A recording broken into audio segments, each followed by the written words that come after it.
नमस्कार, मैं हूं शिवेंद्र सिंह और आप देख रहे हैं अंधेर नगरी का एपिसोड नंबर 4। हमारे देश के एजुकेशन क्षेत्र में एक क्रांति चाहिए। पूरा का पूरा सिस्टम बदलने की आवश्यकता है, नहीं तो लाखों बच्चे प्रत्येक वर्ष अपना भविष्य बर्बाद करते रहेंगे। वो छत से कूदकर फांसी लगाकर मर जाएंगे, लेकिन सिस्टम को कोई फर्क नहीं पड़ेगा। सीबीएसई के OSM यानी कि ऑन स्क्रीन मार्किंग सिस्टम प्रक्रिया में जो गलतियां निकलकर सामने आई, उसने इस पूरी व्यवस्था पर ये सवाल उठा दिए कि क्या इतने बड़े पैमाने पर हो रही गलतियों का अंदाजा सीबीएसई को नहीं था। 17 लाख बच्चों की 98 लाख कॉपियां अपलोड की गई। इनमें से लाखों की संख्या में धुंधली कॉपियां अपलोड हुई, गलत नंबरिंग की गई। एक 19 साल के बच्चे ने तो ये तक दावा कर दिया कि उसने मजे मजे में सीबीएसई की वेबसाइट हैक कर ली। सीबीएसई नहीं माना तो वेबसाइट को दोबारा हैक कर उसमें वीडियो चलाने का दावा कर दिया। वेबसाइट हैक हुई या नहीं, ये तो अब सीबीएसई ही बता सकता है, लेकिन अब सीबीएसई अपनी वेबसाइटों को ठीक करने में लग गया है। सीबीएसई के रीजनल हेड राकेश कुमार जी कहते हैं कि जब परीक्षा ऑफलाइन पेन पेपर से हुई थी तो वेबसाइट हैक करने का तो कोई सवाल ही नहीं बनता है। मतलब अगर हैक करके जब तक कोई उसमें अपलोडेड कॉपी में लिखा हुआ कुछ बदल ना दे, तब तक उसे वेबसाइट हैक होना नहीं माना जाएगा। ये सभी 12वीं के बच्चे हैं जो कि कच्चे घड़े की तरह हैं। उनकी मेहनत पर इस तरह पानी फिरना उन पर मानसिक रूप से कैसा असर डालेगा, इसका अंदाजा हम आप नहीं लगा सकते हैं। अब इतना छीछा लेदर होने के बाद सीबीएसई डैमेज कंट्रोल में लग गया है। सभी स्कूलों के प्रिंसिपलों को एक स्क्रिप्ट पकड़ा दी गई और उसी के हिसाब से वीडियो बनाकर सोशल मीडिया पर अपलोड करने को कहा गया। लेकिन लोगों ने इस दांव को भी पकड़ लिया। मतलब हर तरफ से भद्द पिटी पड़ी है। नीट का पेपर लीक हुआ, उसके बाद एसएससी के पेपर में मिसमैनेजमेंट हुआ। ऐसा लग रहा है कि एजुकेशन सिस्टम में लीक नहीं, होल है पूरा। और ये होल इतना बड़ा है कि अभी तो इसे भर पाना शिक्षा मंत्रालय के बस की बात नहीं लगती। हम जैसे लोग क्या समाधान बताएं जिनके पास कोई पावर नहीं है, जब उनके पास इस बात का कोई समाधान नहीं है जिन्हें वाकई समाधान करना चाहिए। छात्र असहाय है और ऊपर वाले मस्त। ना तो कोई कड़ा कानून, ना ही कोई ऐसा उदाहरण जो मिसाल बने। एयरफोर्स से पेपर भेजे जाएंगे, पीएम खुद मॉनिटरिंग करेंगे, सेंट्रल फोर्स की निगरानी में पेपर दिलवाया जाएगा। लेकिन कितने पेपर में ये सब होगा? और क्या ये गड़बड़ियां केवल नीट तक सीमित हैं? यहाँ हर 6 महीने में एक पेपर लीक हो जाता है और लगभग हर राज्य में ये होता है। अब देश के पीएम और एयरफोर्स को यदि ये काम करना पड़े तो जो भी संस्थाएं इस पूरी प्रक्रिया में शामिल हों, उन्हें भंग कर देना चाहिए। छात्र रीढ़ है इस देश के भविष्य की, उनका मनोबल पेपर लीक या ऐसी गड़बड़ियों से नहीं टूटना चाहिए।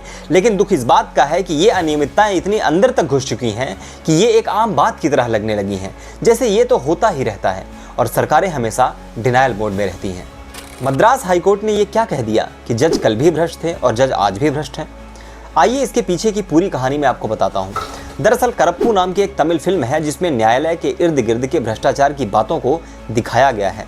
इस बात को लेकर कुछ लोगों की भावनाएं आहत हो गई और वो फिल्म को बैन करवाने के लिए मद्रास हाईकोर्ट पहुंच गए। लेकिन जस्टिस जी स्वामीनाथन और जस्टिस वी लक्ष्मी नारायण ने ऐसा फैसला सुनाया कि कई लोगों के कान खड़े हो गए।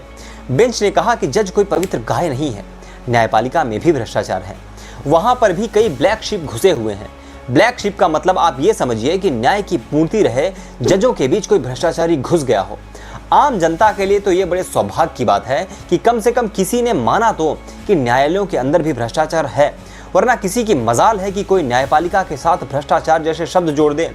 भ्रष्टाचार जैसे शब्द तो केवल अधिकारियों और नेताओं के लिए होते हैं। NCERT ने केवल करप्शन इन जुडिशरी नाम का एक चैप्टर जोड़ा था। उसके लेखकों को हटाकर सुप्रीम कोर्ट ने कहीं और काम ना देने तक का आदेश जारी कर दिया था। हालांकि इससे पहले मुझ पर कंटेम्प्ट ऑफ कोर्ट लगे, मैं बता दूं कि सुप्रीम कोर्ट ने अपना फैसला पलटकर उन लेखकों पर फैसला लेने का अधिकार अब केंद्र सरकार को दे दिया है। न्यायपालिका न्याय की आखिरी उम्मीद होती है और न्याय की कीमत उस आदमी से पूछिए जो किसी प्रशासन, किसी सत्ता के संरक्षित गुंडों द्वारा प्रताड़ित हो, जो गरीब हो। इसलिए कभी कभी न्यायपालिका से भ्रष्टाचार पर सवाल पूछना अपराध नहीं होता है, वो भी तब जब जज साहब के यहाँ बोरी बोरी भर के नोट मिले हों और फिर भी वो जज बने रहें। जब तक बीमारी की पहचान नहीं होती, उसका इलाज संभव नहीं है, तो न्यायपालिका को भी अपने अंदर की बीमारी खुद पहचाननी चाहिए, इससे पहले कि उस बीमारी को कोई और पहचान ले। इसी साल होली के दिन दिल्ली के उत्तम नगर में एक हिंदू युवक तरुण को इसलिए मार दिया गया था क्योंकि उसकी छोटी बहन से रंग के कुछ छींटे एक मुस्लिम महिला पर पड़ गए थे। बकरीद पर गाजियाबाद में 11वीं कक्षा में पढ़ने वाले सूर्या को उसके पहचान के मुस्लिम युवकों ने पहले तो बकरीद पर बकरा हलाल होते देखने के लिए बुलाया। सूर्या ने मना कर दिया तो उसे चाकुओं से गोद दिया गया। 200 मीटर तक दौड़ा दौड़ा कर उसे मारा गया। योगी आदित्यनाथ की पुलिस ने अपने तरीके से न्याय दे दिया। अगले ही दिन असद, जो कि हत्या का मुख्य आरोपी था, उसका एनकाउंटर हो गया। लेकिन बात इससे भी ज्यादा गहरी है, जिसे समझना चाहिए। पुलिस ने असद के बाप को उठाया तो पता चला कि सूर्या के हत्या की योजना उसी ने बनाई थी। एक बाप चाहता है कि उसका बेटा पढ़े लिखे और ऐसा कोई काम ना करे जिससे उसका जीवन बर्बाद हो जाए।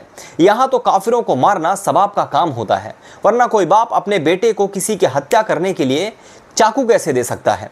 बकरीद पर खुलेआम बकरी ना कटने देने पर, सड़क पर नमाज ना पढ़ने देने पर, छाती पर पत्थर रखकर खुद को विक्टिम दिखाने वाला समुदाय, उसके सारे इंटेलेक्चुअल किसी तरुण, किसी सूर्या और किसी कन्हैया लाल के मार डाले जाने पर भी अपने शरीर के सारे छेद बंद कर लेते हैं।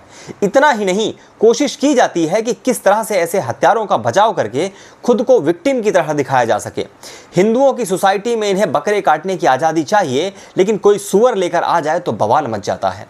कल को कोई जब इन्हीं घटनाओं पर फिल्म बनाएगा तो इन्हें वो नफरती लगने लगेगी। सेकुलर लबादे में छुपे हुए कट्टरपंथी हैं ये। बंगाल हो या गुजरात, केरल हो या कश्मीर, बस एक ही रोना रहता है, हमें सताया जा रहा है।